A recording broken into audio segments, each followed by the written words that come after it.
시작해 주세요. 안녕하십니까, 박동호 신부입니다.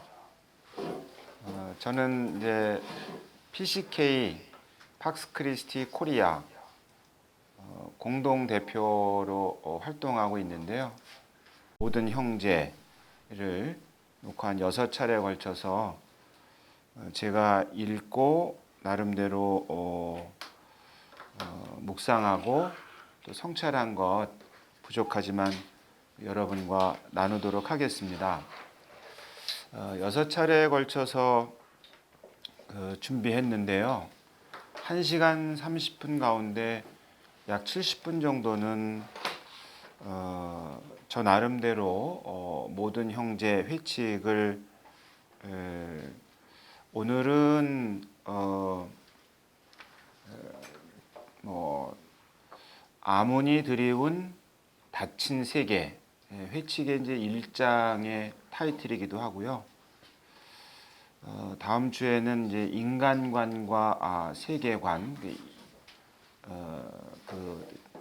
일탈한 인간관, 세계관이고 2월 4일에는 인간 존엄, 인권, 좋은 정치, 2월 18일은 인간 공동체, 공동선, 좋은 경제, 또 2월 25일은 사회적 평화, 전쟁, 평화의 완전한 실패, 그리고 마지막 3월 4일에는 사회적 만남과 대화, 이런 주제로 6차례에 걸쳐서 이야기를 해볼까 합니다.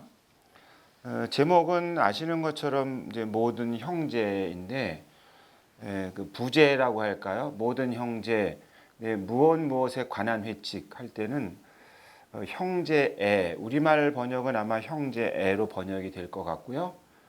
또 주교회의 공식적으로는 아마 사회적 우애 혹은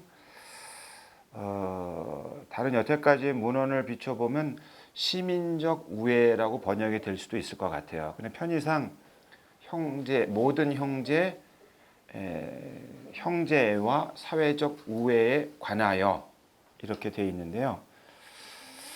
결론적으로 우선 말씀드리면 모든 형제라는 이 단어가 들어가니까 굉장히 내용이 부드러울 것 같은데 주제는 굉장히 무거운 직설적으로 표현하면 정치 문제입니다. 제가 해석하기에는 그런 내용이기 때문에 여러분들이 좀 전 최대한 이 회칙의 줄거리를 따라가고 회칙에 머물면서 이야기를 하겠습니다만 이 회칙의 그 배경이 되기도 하고 근거가 되기도 하고 또 지침이 되기도 했던 다른 여러 문헌들도 함께 살펴보도록 하겠습니다. 그래서 혹시 필기하실 수 있으면 필기해 주셔도 좋을 것 같은데 첫째로 여러분에게 제가 사회 회칙이라는 맥락에서 좀 이게 보이시는지 모르겠는데 책을 많이 가져왔거든요. 그리고 이건 너무 무거워가지고 껍데기만 가져왔고요. 이것도 너무 무거워서 껍데기만 가져왔는데 우선 소개해드리고 싶은 거는 다들 이제 보셨겠지만 2차 바티칸 공의회의 사제 교령이 있습니다. 그 사제 교령의 한 대목을 이제 소개하겠습니다. 그 사제 교령의 12항의 그 내용인데 조금 우리 그리스도인에게는 그 많은 것을 다시 성찰하게 합니다. 그러기에 이 거룩한 공의회는 교회의 내적 쇄신과 온 세상의 복음 전파 그리고 현대 세계와의 대화라는 3억 목적을 달성하기 위하여 모든 사제에게 강력히 권고한다. 왜 이 말씀을 소개해 드리냐면 사목을 하는 우리가 사목이란 말을 많이 쓰지 않습니까? 통상적으로 이게 한자어긴 한데 사람 그리고 공동체를 어떻게 잘 돌볼 것이냐 이게 이 내용이겠죠. 착한 목자를 생각해 보시면 됩니다. 착한 목자는 이제 두 가지를 하죠. 양과 양떼를 일단 잘 보호하고 지켜야 되지만 또 모두 필요하죠. 양들이 먹을 풀밭을 잘 관리해야 됩니다. 그러니까 사람과 사람들이라고 말할 수 있지만 그 양의 그 생존을 위해서 반드시 있어야 될 기반으로서의 그 풀밭, 그리고 우리 사회라고도 말할 수 있습니다. 물론 약간 비유가 조금 맞지는 않을 수 있겠습니다만, 그 바로 사목을 이야기할 때 그 사람 그리고 사회, 이 둘을 떼놓고 생각할 수가 없는데, 그렇기 때문에 이 목적을, 사목의 목적을 2차 바티칸 공회에는 기본적으로 세 가지를 제시했다는 점을 말씀드리고 싶은 겁니다. 그러니까 우리가 평소에 사목할 때 범위가 얼마나 좁게 이해하고 있는가에 대해서 한번 물어봐야 된다. 스스로에게. 교회 내적 쇄신을 정말로 이루기 위해서 얼마나 생각하고 말하고 행동하는가. 교회의 이름으로, 신자의 이름으로, 성직자 이름으로, 수도자의 이름으로. 그래야만 우리는 사목을 말할 수 있는 거죠. 두 번째로는 복음 전파. 근데 복음 전파가 온 세상의 복음 전파인데 이 세상에 대한 이해도 우리는 좀 좁게 해석합니다. 사람한테만 복음을 전파한다고 얘기는 하는데 2차 바티칸 공의회에서는 사회 질서에도 복음적 가치가 스며들어야 한다고 얘기를 합니다. 그러니까 사회 질서라고 말할 때 공의회가 이야기하는 것은 첫째는 가정은 뭐 말할 것도 없겠죠. 문화 영역, 경제 영역, 정치 영역, 국제 공동체 영역을 통상적으로 말을 하는데, 프란치스코 교황에 와서는 시간이 공의회가 끝나고 50년이 지난 다음에는 이미 자연 질서까지도 포함시키는 겁니다. 그곳에도 이제 바오로 성인의 말씀대로 부활하신 예수 그리스도를 머리로 하여 만물이, 그러니까 만물은 당연히 사람과 세상, 천지 만물입니다. 그리고 그 천지 만물과 사람이 함께 사는 이 세상에 이루어지는 관계들이 질서인데, 사람과 사람의 관계, 사람과 사회의 관계, 사회와 사회의 관계, 사람과 사회와 자연의 이 관계 안에, 질서 안에도 복음적 가치가 스며들게 하는 것, 그것이 온 세상의 복음 전파입니다. 세 번째로는 이 온 세상의 복음 전파를 하는 이유는 인간의 구원, 세상의 구원인데, 이거를 여태까지는 교회만이 할 수 있는 고유한 사명이라고들 많이 이해하는 것 같습니다. 근데 2차 바티칸 공의회에서는 하느님의 선성이 교회라는 울타리 안에만 있지 않다라는 걸 천명하죠. 성령께서는 교회 바깥에서도 자유로이 부는 바람처럼 하시고 싶은 일을 하시는 거거든요. 두 번째로는 하느님께서는 세상 곳곳에 선한 씨앗을 뿌려놓으신 것이고 그 씨앗은 지금도 자라고 있는 거거든요. 세 번째로는 예수님께서는 당신의 말씀을 그리고 당신 자신을 유대인 종족이라든가 또는 국가라든가 이런 틀에 놓지 않은 거죠. 그리고 마침내 드디어 첫 신앙 공동체는 그리스도 안에서는 종도 자유인도 유대인도 이방인도 남자도 여자도 없습니다라는 고백을 하게 이르거든요. 그러니까 교회라는 울타리 안에서 할 수 있는 일이 아니라 교회 안팎에, 그래서 2차 바티칸 공의 이후에 모든 문헌들은 이중적인 모습을 띱니다. 하나는 교회 안을 성찰하고 한편으로는 교회 밖을 향하여 이야기를 하는 형식을 갖습니다. 모든 문헌들이 그렇습니다. 그래서 당연히 이 구원 사업, 복음 전파의 임무가 교회에게는 직접적으로 맡겨졌지만 이것을 뭐 쉽게 표현해서 교회 바깥의 모든 선의의 사람과의 대화와 협력이라는 그 태도 그리고 방법을 강력하게 요구하는 겁니다. 이 세 가지 말하자면 교회의 내적 쇄신, 복음 전파, 현대 세계와의 대화라는 3억의 목적을 달성하기 위해서 이 사제 교력이니까 사제에게 강력하게 권고한다, 이런 말씀을 소개해 드립니다.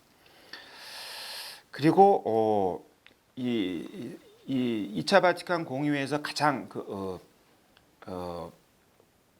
뭐랄까요, 도드라진 문헌을 꼽으라면은 교회 헌장과 사목 헌장을 꼽는데요. 사목 헌장에서 교회의 임무에 대해서 분명하게 명시를 합니다. 그냥 읽어 드릴게요. 우리 청취하시는 분들 필기 잘하고 계시죠? 사목 헌장 3항과 4항인데요. 그러므로 거룩한 공의회는 인간의 숭고한 소명을 천명하고 인간 안에 심어진 거룩한 어떤 씨앗을 긍정하며 이 소명에 응답하는 모든 이의 형제애를 증진하고자 교회의 성실한 협력을 인류에게 제공한다. 교회는 결코 현세적 야심에서 움직이지 않는다. 교회는 오로지 하나의 목적을 추구한다.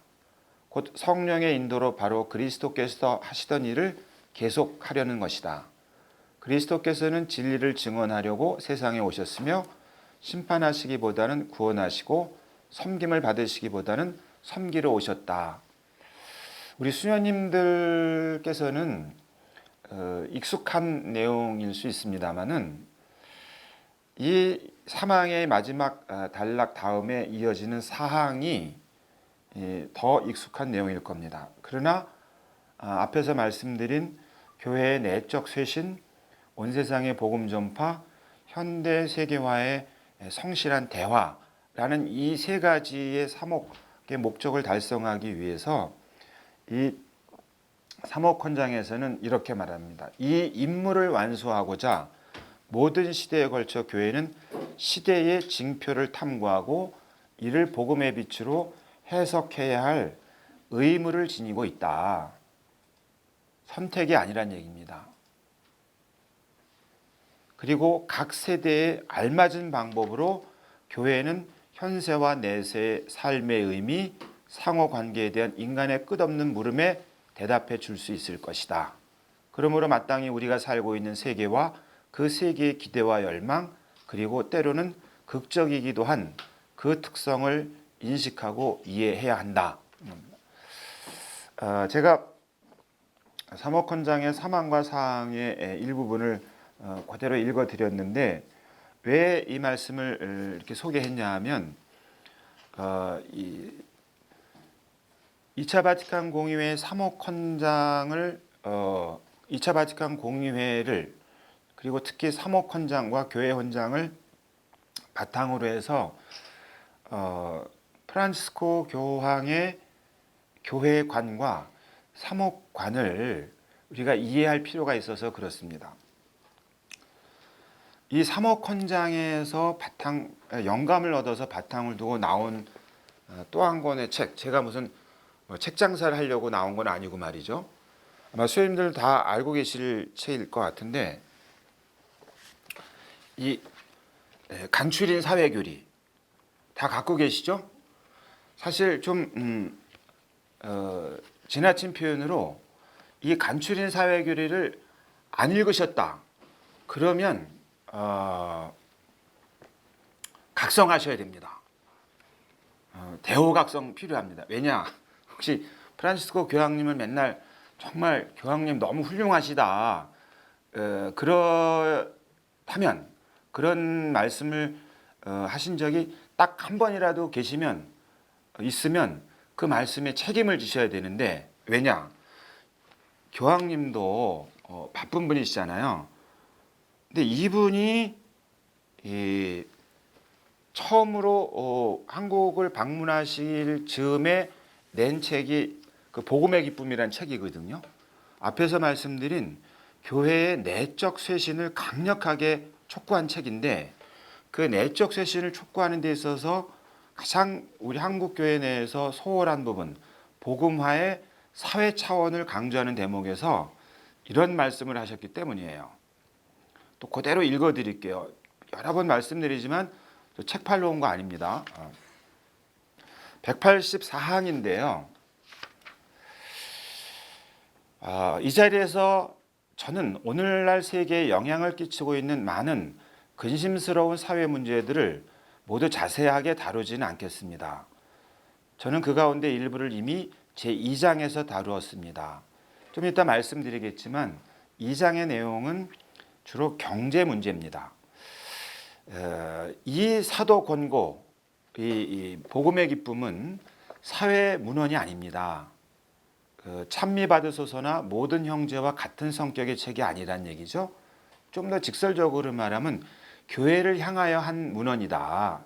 사회를 향하여 한 문헌이라기보다는 이런 뜻인데, 그 안에 앞에서 말씀드린 것처럼 교회의 개혁을 혹은 교회의 쇄신을 강력하게 호소한, 촉구한 책이란 얘기입니다. 사도공고는 사회문헌이 아닙니다. 우리한테는 이미 간추린 사회교리가 있습니다. 사회 문제의 여러 주제를 성찰하기 위한 알맞은 도구들이 이 간추린 사회교리 안에 있습니다.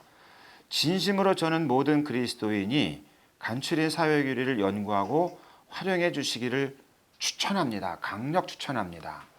예를 들어서 제가 모든 형제를 여러분에게 6차례에 걸쳐서 말씀드리지만 궁금하시면 간추린 사회교리에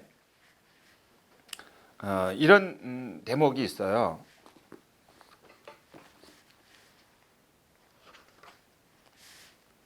(390항인데) 제목이 보이시나 모르겠네. 보입니까? 제목이 뭐냐면 이게 정치 공동체를 다룬 대목인데요. 시민 우회를 바탕으로 한 사회생활입니다. 시민 우회라고 제가 앞에서 처음에 말씀드렸는데 프란치스코 교황님이 강력 추천한 이 간추린 사회교리의 390항에 이렇게 적혀 있어요.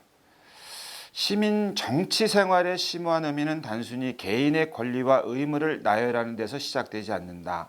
사회생활은 시민 우애와 영어는 같을 겁니다. 그러니까 시빌 프렌드십 혹은 소셜 프렌드십인데요. 시민 우애와 형제를 바탕으로 할 때 그 중요한 의미를 띈다.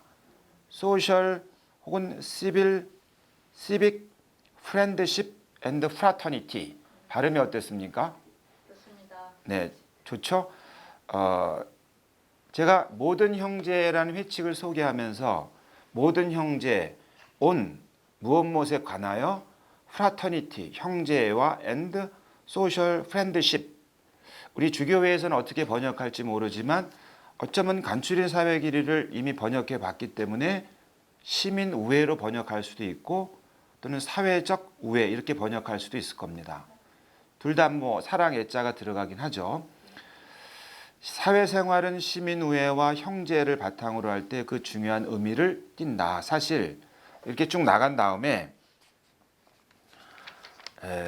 시민 우애는 자유와 평등의 원칙과 불가분인 형제의 원칙을 가장 참되게 실현하는 것이다. 이 모든 형제라는 회칙에서 형제애를 말할 때는 혈육의 이야기를 자주 씁니다. 혈육. 구약의 성경 말씀은 그다음 피부치.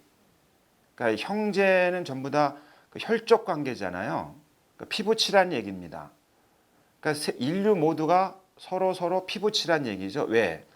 부활하신 예수님이 첫째 그 집안의 장자죠. 안타깝지만 그 집안이 외아들밖에 없긴 하지만 어쨌든 근데 그분이 처음에는 외아들이셨는데 부활하신 다음에 죽고 사람이 되시는 바람에 우리 가운데 오셔서 벗이 됐어요. 그걸로 끝난 게 아니라 돌아가시고 부활하신 다음에 맞이가 되시는데 그분이 바로 이 모든 사람들을 또는 만물을 프란치스코의 영성에 비춘 만물까지도 당신의 그 동생들로 여동생으로 남동생으로 삼았다는 거죠. 그러면 이 가족에는 바로 한 분 아버지가 계신데 그분이 대문자 Godfather. 그 다음에 예수님은 대문자 the only 대문자 son 손 축구 선수 손 말고요. SON. 그다음에 우리는 전부 다 영어식으로 표현하면 그분의 그 피 흘림과 부활을 통해서 우리는 하느님께 입양된 겁니다. 새 인간으로 새 사람으로 다시 태어나서 세례를 통해서 그리스도 안에서 다시 태어나서 하느님의 입양된 아들, 딸들이 된 거죠. 손스 앤드 도터스. 예수님은 대문자 손. 그리고 그 위에 대문자 갓파더, 대부, 영화 말고요. 주님이신 아버님 이렇게 되는 거죠. 그런데 시민우애라는 말은 자유와 평등의 원칙과 불가분한 형제의 원칙을 가장 참되게 실현하는 것이다. 중요한 겁니다. 왜냐하면 형제 간의 형제애 혹은 형제 관계를 뭘 보고 알 수 있느냐 그런 얘기입니다. 물론 요즘 같은 그 과학이 발달한 시절에는 국립과학수사연구원에다 보내가지고 뭐 유전자 검사 같은 거 할 수 있는 것도 있지만 그거 말고 이제 한 신앙 안에서 혹은 신앙 차원을 넘어서서 창조주이신 하느님 아버지께서 당신 외아들을 통해서 온 인류를 한 가족으로 삼았다라는 이것을 무엇으로 확인할 수 있느냐 이 얘기입니다.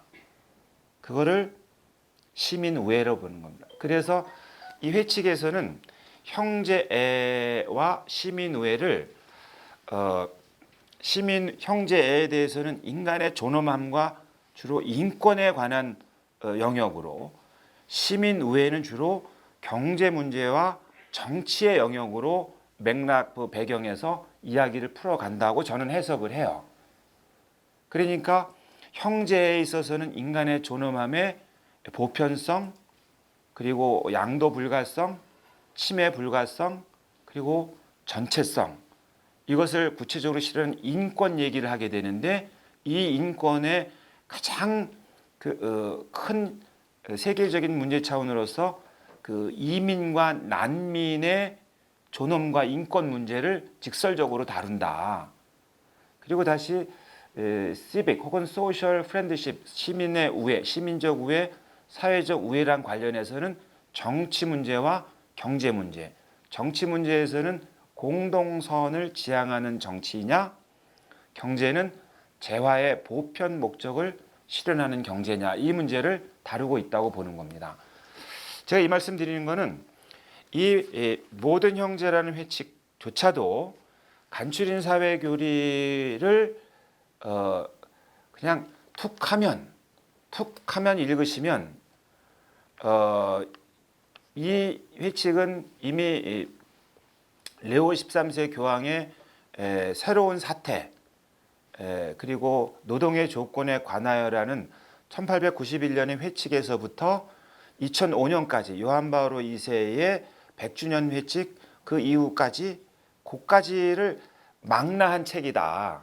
그러니까 우리 청취자들께서 사회 가톨릭 교회가 도대체 세상에 대해서 무슨 말을 하고 있는지 도무지 모르겠다라고 만약에 지금 말씀하시면, 몇 해 전에 한국을 방문했을 때 막 환호하고 교황님 사랑합니다 하고 외쳤던 분들이라면 그분이 강력히 추천한 간추린 사회교리를 자주자주 두고 읽으시면 그 사랑의 고백이 진실성이 있는 거고, 그때 막 환호하면서 막 빠빠 막 이랬는데 이걸 안 읽었다, 그분이 강력 추천책을 안 읽었다, 그러면 이제 무시한 거죠.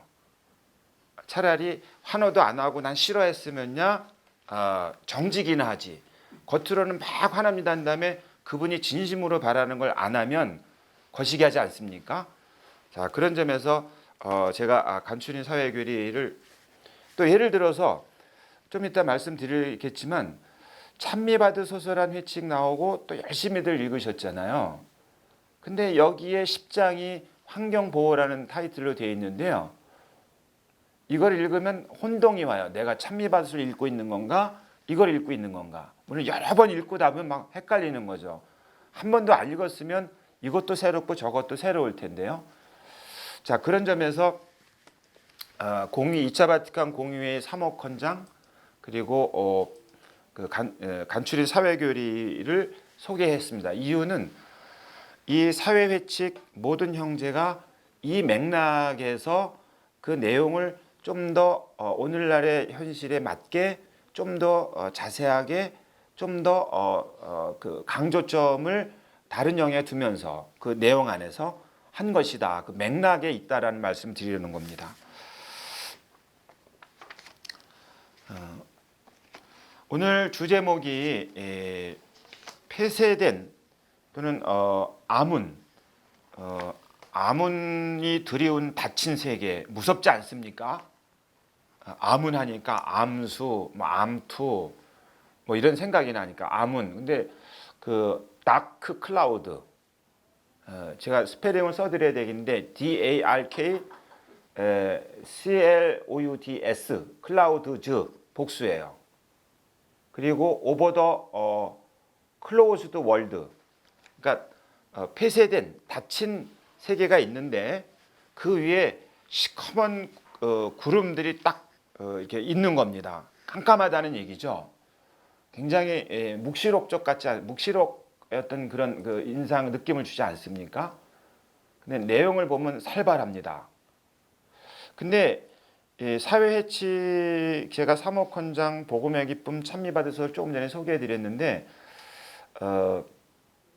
3억 헌장에 제가 서론 부분을 한번 여러분에게 소개해드리면 그 맥락에서 충분히 이해하실 수 있는데 좀 산만해서 죄송한데요. 3억 헌장의 서론이 제목이 타이틀이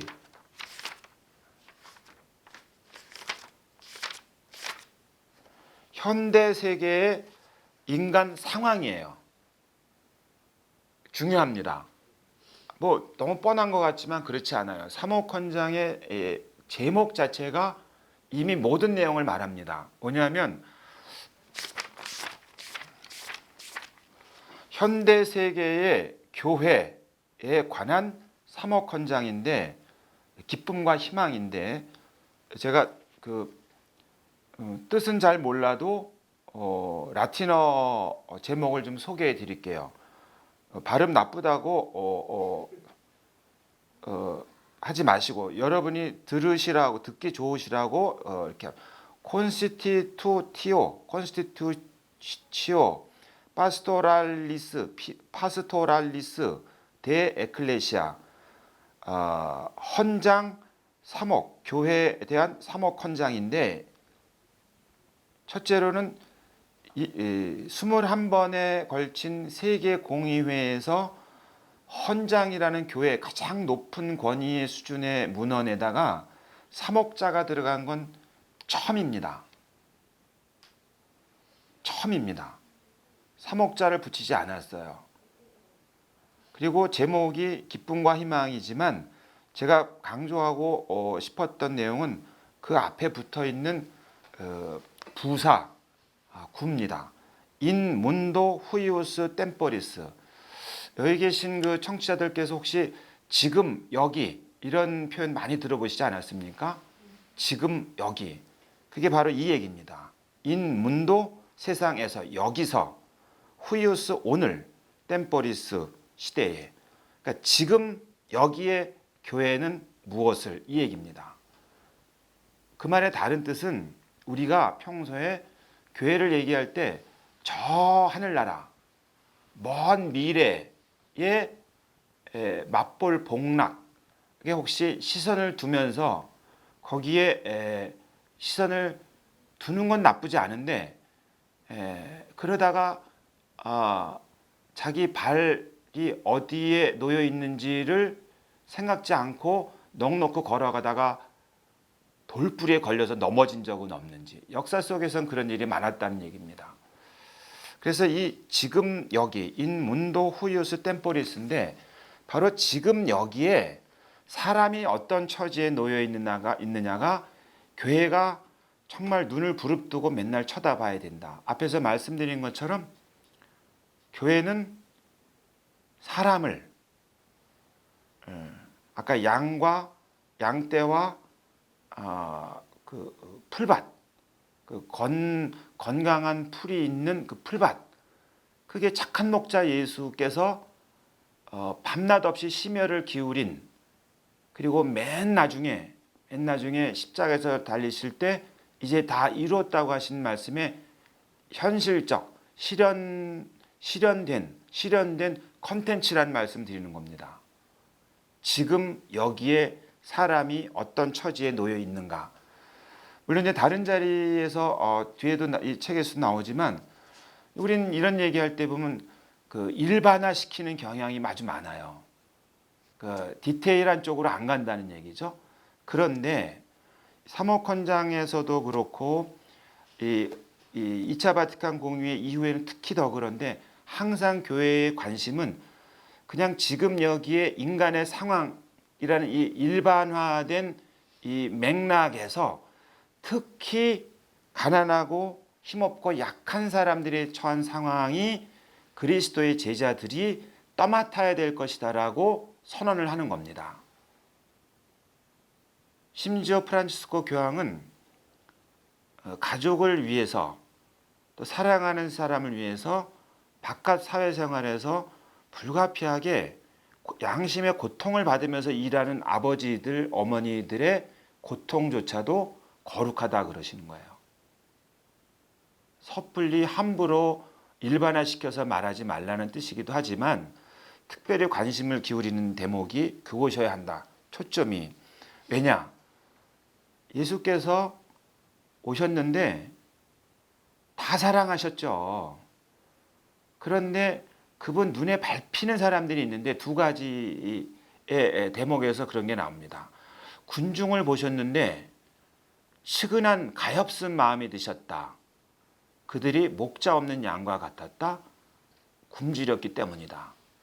그 똑같은 단어가 이 착한 모든 형제의 회칙의 제2장에 나오는 착한 사마리아 사람 한 장 전체를 걸쳐서 소개하는 착한 사마리아 사람 이야기에 사마리아인이 강도당에 쓰러져 있는 사람을 봤을 때 그의 마음을 서술한 게 가엾은 마음이 들어선 거예요. 이 가엾은 마음이 2015년에 자비의 특별 희년을 선포할 때 하느님의 자비, 그 자비로 표현이 되는 겁니다. 그래서 그 짧은 칙서에 보면 하느님 아버지가 자녀들의 아픔과 고통 때문에 당신의 히라버 원문을 서술하면서 애간장이 우리말 표현하면 장이 끓 듯한 그 사랑. 그러니까 당연히 몸을 안 움직일 수가 없는 거죠. 그래서 프란치스코의 모든 형제에서 사랑하자라고 말할 때 특별히 상처 입은 사람의 플래시, FLESH, 살점을 터치를 하라 제발. 그걸 만지지도 않으면서 뭐라 그러지 말아라. 아주 가증스럽다. 지독한 위선이다 이런 표현을 쓰는 겁니다. 그런 모습이 정치 영역에서 설명할 때 나오는 거예요. 자, 어쨌든 현대 세계 인간 상황이 근데 제가 한 대목만 읽어보면 굳이 이렇게 뭐랄까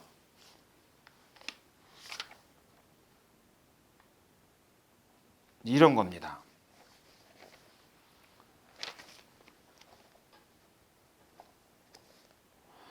피조물들에 대한 지배를 날로 더욱 강화할 수 있고 또 강화해야 한다는 인류의 확신이 더 커져만 간다. 그런데 그 앞에서는 잠깐만요. 이렇게 말하면서도 참으로 현대 세계를 괴롭히는 불균형은 인간의 마음속에 뿌리 박힌 더욱 근본적인 불균형에 직결되어 있다. 자, 불균형 얘기를 하는 겁니다. 인간 자체 안에서 여러 요인들이 서로 싸우고 있다. 인간은 한편으로는 피조물로서 여러 가지로 자기 한계를 체험하면서도 다른 한편으로는 참으로 무한한 자기 욕망을 느끼며 더 높은 삶으로 부름받았음을 자각한다. 수많은 유혹에 이끌리는 인간은 끊임없이 어떤 취사 선택을 강요당한다. 더구나 인간은 연약하고 또 죄인이므로 바라지 않는 일을 하고 바라는 일을 하지 않을 수가 드물지 않다. 그래서 인간은 자기 자신 안에서 분열을 겪고 있으며 바로 거기에서 이토록 허다한 사회 분정이 일어나고 있다. 실제로 실천적 유물론에 젖어 살아가는 많은 사람들은 이러한 비극적인 상황을 분명하게 인식하기를 외면하며 그리고 불행에 짓눌린 사람들은 이를 생각해 볼 겨를도 없다.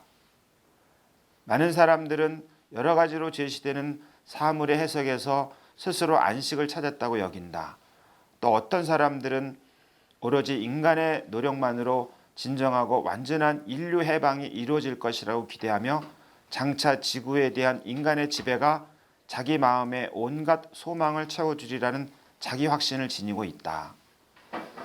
제가 이렇게 소개해드리는 걸 여러분은 3억 헌장의 시팡인데 이게 한 줄 한 줄 한 줄이 말하자면 다음 주에 이야기할 수 있는 인간관과 세계관에서 세상에 지난 몇십 년 동안 어떤 일이 벌어졌는가를 미리미리 그 당시에 해석해 놓은 거죠. 아주 한 문장 한 문장이 큰 그 토의와 성찰과 논의의 주제가 되는 것들입니다.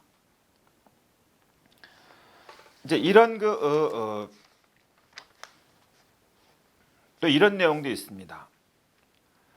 인류가 이토록 풍요로운 재화와 능력과 경제력을 누려본 적은 결코 없었다. 이게 모든 형제에서 인용된 내용인데요. 그러나 아직도 세계 인구의 상당수는 기아와 빈곤에 허덕이고 있으며 무수한 사람들이 완전 문명에 시달리고 있다. 이 얘기는 1965년 12월 7일에 결정한 3억 헌장의 사항 얘기인데요. 문제가 생긴 겁니다. 50년이 지났는데 반세기나 지났는데 세계 인구의 상당수는 기아와 빈곤에 허덕이고 있는데 그 숫자가 더 폭증하고 있다는 겁니다. 왜 이런 일이 생기는가? 그런데 지구 한편에 있는 이 부유한 사람들은 복음의 기쁨에서도 그 얘기를 하고 찬미받으소서에서도 그 얘기를 하는데 거기에서 보면 이분들 말하자면 경제적으로 부유한 사람들은 그들만의 세계 안에서 살기 때문에 수많은 점점 더 많은 사람들이 굶주려서 실제로 죽어가고 있다는 것을 쳐다보질 않는다. 그리고 태연하게 식량의 3분의 1을 폐기해 버린다. 무엇 때문에? 식량 가격에 따른 경제적인 이해득실 때문에. 그러면서 복음의 기쁨에서는 우리는 우리 손에 피를 묻히며 살고 있다는 생각을 하지 않으려 한다. 그리고 그것이 프라텔리 투티에 와서는 은밀한 동맹이라는 말로 표현됩니다. 레위와 사제가 강도당한 사람을 보고 길 반대편으로 지나갔는데 이 레위와 사제는 동맹을 필요로 한다는 거예요. 자기 양심의 위안을 얻기 위해서. 혼자서 하기에는 거시기 하거든요. 여러 사람이 하면은 에이 뭐 다 하는데 라는 그 감수성의 무딤에 대한 익스큐즈가 생기는 거거든요.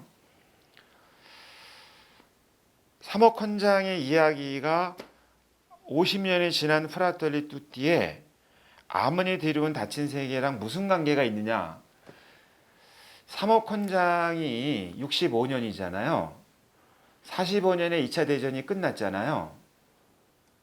끝난 다음에 사람들은 이런 일은 다시는 있어서는 안 되지. 왜? 작게는 4천만 명, 많게는 6천만 명의 인명살상이 있는 세계제 2차 대전이 전쟁은 계속 있어 왔죠.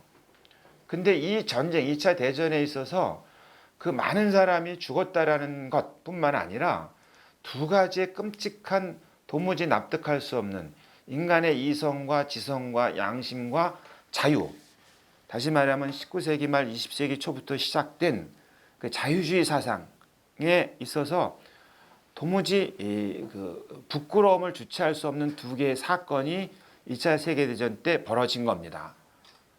이거는 프라텔리 투띠에서 뒤에 프란치스코 교황이 전쟁과 관련해서 얘기할 때 이건 절대로 잊어서는 안 된다고 하는 사건이에요. 왜 잊어서는 안 되냐? 이 치욕스러운 사건이 우리 눈앞에 있어야 또다시 그런 짓을 했을 때, 짓을 하려는 일이 벌어질 때 혹여 사람의 인류의 양심이 그 과거에 있었던 끔찍한 그 치욕스러운 사건 앞에서 혹여 양심이 꿈틀거릴 수도 있지 않을까 하는 기대 때문이라도 이 두 가지 사건은 절대로 잊어서는 안 된다고 말하는 게 있는데, 한 가지는 대학살입니다.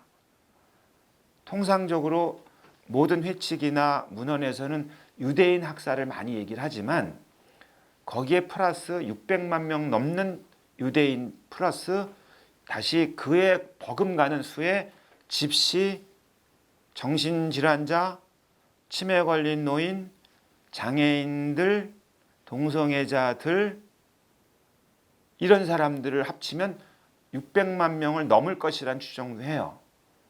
유대인들은 어찌어찌해서 그 후손들과 가족들이 찾아내고 있으니까 기억에 남아 있는데, 또 이분들은 그런 기억에서조차 망각되는 거죠. 사람이 양심을 가지고 이럴 수가 있느냐, 이런 겁니다. 한마디로 표현하면.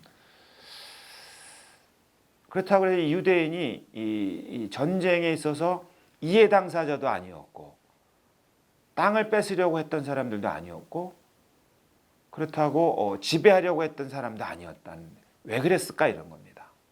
도대체 인류의 양심은, 그래서 그 대목에서 이런 표현을 씁니다. 인류의 집단 이성도 있지만 집단 이상의 광기 혹은 집단의 양심의 도대체 어디까지 추락할 수 있는가를 보여주는 극단적인 사례라고 자기는 믿는다는 거죠.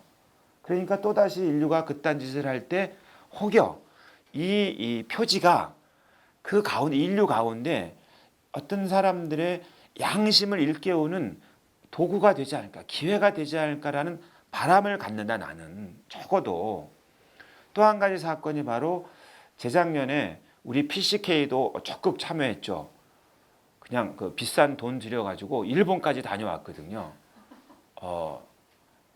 돈도 안 보태주더라고요. 아, 정말.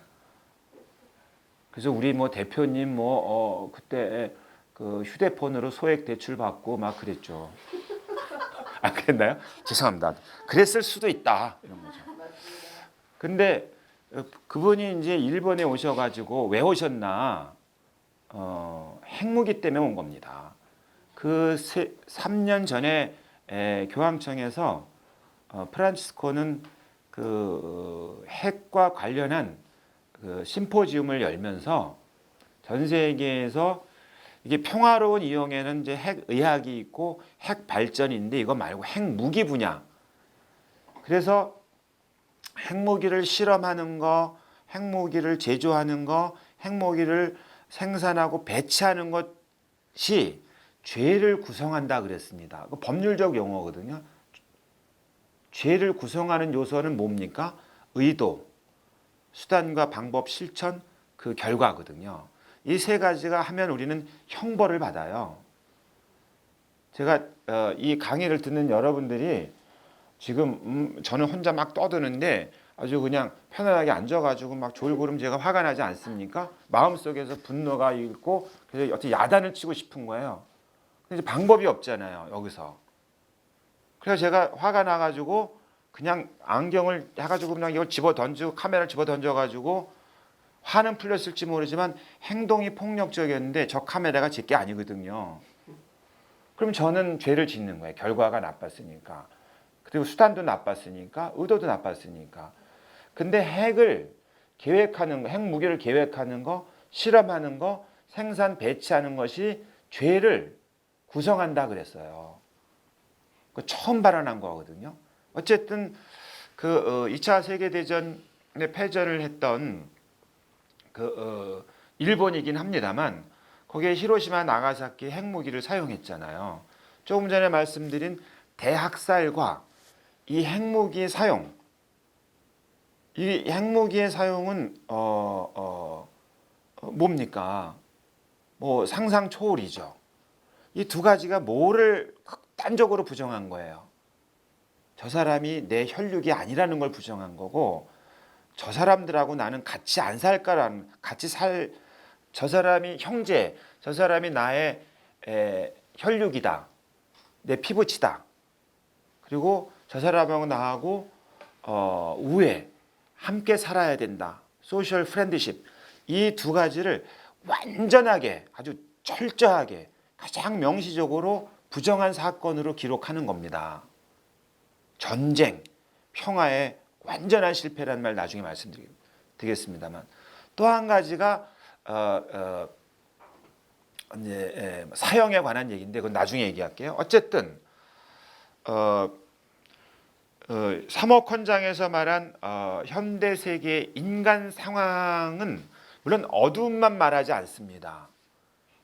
불균형이니까 어떠하나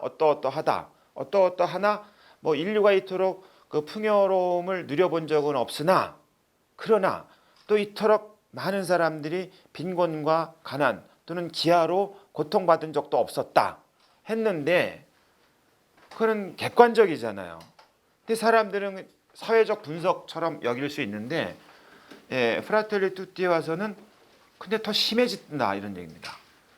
자, 그런 게 하나 있고, 정치의 영역에서 2차 대전이 끝난 다음에 이제 함께 살아야 되지 않나, 우리가 도대체 인류가 우리에게 무슨 짓을 한 거야 해가지고 뭐 유엔도 있고 EU도 그렇고 뭐 이제 우리가 그 유엔 같은 것도 만들고 뭐 해가지고 이제 더 이상 이런 거 하지 말자 해가지고 유럽의 통합이라든가 블록화가 되면서부터 하나씩 모이는, 완전히 산산조각났던 2차 세계대전의 끔찍한 경험에서 교훈을 얻고 이제 하나의 세상으로 나아가자 해서 유나이티드 네이션스, 유나이티드, 연대하는, 결합하는, 또 일치가 되는 세상을 만들자라는 그럴듯한 꿈을 가졌던 거예요. 그게 60년대입니다. 50년이 지났는데 지금 세상을 봐라. 혹시 재작년에 평화의 날 그 메시지가 좋은 정치였거든요. 왜 그때 좋은 정치 얘기를 세계 평화의 날 때 했을까요? 그때 시대를 한번 돌아보면 미국의 우선주의, 소련의 러시아의 강한 러시아, 옛 영광을, 일본의 정상 국가로의 회귀, 보통 국가, 그건 뭐 군대 얘기죠. 그다음에 영국의 브렉시트, 그다음에 중국의 1대1로 굴기, 이 5개의 큰 아주 강력 파워풀한 빅 패밀리, 이 프라텔리 투티의 이 산산이 깨어진 꿈들 앞에 서론 부분에서 800여 년 전에 프란치스코 성인이 살던 시대를 묘사하거든요. 그때 도시에서 빅 파워풀 패밀리스들끼리 그 도시 안에서 쌈박질을 벌였다는 거예요. 그 성 바깥에서는 컨트리 사이드, 동네에서는 빈곤이 곳곳을 휩쓸고 있을 때조차 그랬다는 거예요. 그럼 재작년에 세계 평화를 할 때 좋은 정치를 얘기할 때 손 얘기를 했잖아요. 혹시 수님들도 들으신 적이 있을 것 같은데, 제가 이 장면이 나올 때 항상 묵주를 얘기하거든요. 5단이 있으면 중간에 큰 묵주알이 있지 않습니까? 이게 빅 패밀리, 파워풀 패밀리대로 쳐보세요. 근데 이것들이 지네가 최고라고 하면서 휙 손을 들었어요. 그러면 10개 묵주아들 다 흩어지지 않습니까? 산산이 깨지는 거죠. 깨지기만 합니까? 찢어지는 거죠. 지금의 상황이 이렇다라는 거예요. 아주 어두운 거죠. 그래서 첫 번째가 산산이 깨어진 꿈들인데, 거기의 내용이 역사의식 종말입니다. 도대체 역사의 교훈을 도대체 알기나 하냐, 이게 도대체 50년도 안 되는 이렇게 새까맣게 까먹을 수 있냐, 이런 반문이기도 하죠. 그리고 그것이 유럽에서는 극우주의라든가 미국의 극우주의 이런데 파시즘이죠, 일종의. 이미 러시아라든가 중국은 거의 그런 성격이 전체주의적 성격이죠. 그것 때문에 2차 세계대전이 벌어졌고, 그것 때문에 6천만이 살상을 당하고, 그것 때문에 1200만이 학살을 당하고, 그것 때문에 핵무기까지 썼지 불과 50년도 안 돼가지고 도대체 의식이 도대체 어디 간 거냐. 의식을 이제 집에다 두고 가출한 거죠. 의식이 가출이든가 이런 거 된 거예요. 그리고 그 결과가 뭐냐? 이제 산산이 흩어지 깨져버리지 않았습니까? 당연한 결과입니다. 깨진 다음에 뭡니까? 각자 도생입니다. 당연히 각자 도생이니까 사람을 얘기해도 내 편, 네 편 나누는 거고요. 나한테 이로운 사람과 이롭지 않은 사람으로 나누는 거고요. 쓸모 있는 사람과 쓸모 없는 사람으로 나누는 거고요. 그다음에 쓸모 있을 거라고 여겨지는 사람과 쓸모 이미 없어진 사람, 그 젊은이고 노인입니다. 둘 다 소용없어요. 지금 쓸모 있냐 없냐인 거예요. 그래서 빗나간 얘기 같습니다만 프란치스코 교정의 모든 문헌과 회칙에는 젊은이와 노인 얘기가 굉장히 많이 나옵니다. 이게 미래를 생각합시다, 노인을 공경합시다 이런 그 소박한 수준의가 아니라 굉장히 심각한 인간관의 황폐함이 녹아 있다는 얘기입니다. 왜 젊은이들에게 얘기를 많이 할까? 젊은이들 미래를 죽인다는 거예요, 지금이. 젊은이들에게 일자리를 주지 않는 산업으로 재편하는 오늘날에 보라는 거예요. 이 프라텔리 투티는 대놓고 말하죠. 휴먼 코스트, 인적 비용을 극소화시키는 겁니다. 당연하죠. 기계로 대체하거나 로봇이 대체하면 되는 겁니다. 그럼 젊은이 앞으로의 세상 산업을 그렇게 재편한다는 얘기는 앞으로 올 젊은이들에게 일자리를 안 주겠다는 뜻이 아니고 뭐냐 이 얘기입니다. 그러니까 어린아이와 젊은이들도 쓸 필요 없는 거고, 그럼 노인은 당연하죠. 이미 다 써버렸으니까 용도 폐기죠. 이 인간관과 세계관이 거기에서 사람은 당연히 어떻게 됩니까? 쓰레기가 되는 겁니다. 사용하고 버리는 거죠. 그러니까 인권은 뭐라 그럴까? 이제 잠깐 지나간 얘기지만 이 새로운 인권이 등장했는데 이놈의 새로운 인권이 대다수의 사람들을 억압하거나 희생하는 것을 전제로 하는 인권이라는 거예요. 그거는 우리가 좀 잘 살게 된 우리의 경우 말이죠. 한번 잘 생각해 보면 그래요. 우리가 주장하는 인권들이 혹여 우리 사회에 목소리를 낼 수 없는 사람들의 억압과 고통과 희생을 강요하는 인권은 아닌지 이거요. 근데 이게 세계적 차원으로 넘어가는 거죠. 그런데다가 여기에 또 뭐가 없어요? 이런 문제를 가지고 있다고 말들은 많이 하는데 그런 사람들도 많아요. 짜증나게. 그래서 복음의 기쁨에선 이런 표현도 쓰죠. 진단의 과잉. 진단은 다 잘하는데 모범을 보이는 사람이 없는 거예요. 집단이. 처방을 안 내놓는 거예요. 처방을 내놔도 그 처방은 지네들끼리 처방인 거예요. 지금의 여태까지 해오던 일을 더 강화하는 처방, 혹은 여태까지 해왔던 것의 일부를 수정하는 처방. 그 대표적인 비례는 뭐냐면 코로나19를 두는 겁니다. 코로나19는 폭풍과 같아서 껍데기들을 다 허물어버렸던 게 속살이 드러났는데 그 속살이 보니까 흉측한 거예요. 철저한 소비주의의 문화, 철저한 개별주의의 문화, 그리고 상대주의의 문화, 실용주의의 문화, 공리주의의 문화, 또는 이런 것, 그러니까 모든 것들을 자기 자신과 자기 집단만의 그 욕망을 실현하는 것이 마치 인생의 목표이고 참 행복한 것이라는 것을 이번에 코로나19라는 폭풍이 그 민낯을 보여줬다는 거예요. 뭘로? 힘없고 약한 사람을 속수무책으로 죽음으로 내몰았다는 겁니다. 그것도 자, 그런데 이게 이제 그 가정법이 아주 그냥 길게 나오는데 정말 하느님께서 정말로 뜻하신 바가 있어서 이 재난이 지나간 다음에 우리는 어쩌면 이럴지도 모른다. 언제 그런 일이 있었다는 듯이, 예? 정말 우리가 그때 알았으면은 안 그랬을 텐데라는 듯이 뭐 이런 식으로 그런 얘기가 뭐냐면 이런 그 진단을 하고 가야 될 길이 있는 거라고 다 말들을 하는데 그걸 안내할 도로 표지판이 없다는 겁니다. 로드맵이 없다는 겁니다. 부산 가야 돼 뭐 이러는 거죠. 죄송합니다. 부산을 거명해서 다낭 가야 돼 그런. 그 다낭을 가는다는 건 다 하는데 어떻게 갈 거냐, 무슨 편으로 갈 거냐를 제시를 안 한다는 거예요. 왜? 갈 사람만 갈 거니까. 에? 그게 도로가 없는, 로드맵이 없는 이 세계화 얘기를 하는 겁니다. 뭔가 한 것처럼 보였는데 그 세계화의 결실을 갖는 사람들과 세계화의 그 풍요로움을 멀찌감치 지켜보는 사람들, 이건 이제 복음의 기쁨하고 찬미받아서 표현한 겁니다. 그 수많은 사람들을 어디로 데려가야 될지를 계속 말만 하는 거죠. 진단만 하고. 그 대신에 그 과실을 누리는 사람들은 그 안에서 마치 아무 일도 일어나지 않았다는 듯이 이런 거예요. 찬미받으소서에서는 그런 표현을 써요.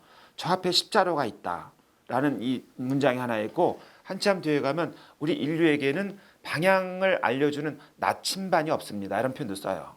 그걸 둘을 묶으면 뭡니까? 십자로가 저 앞인데 어디로 가야 될지 도로 표지판이 없는 이 상황인 겁니다. 그리고 이런 데에서 가장 열악한 처지로 내몰린 오늘날의 리얼리티 중에 하나를 꼽는데 그게 바로 이민과 난민입니다.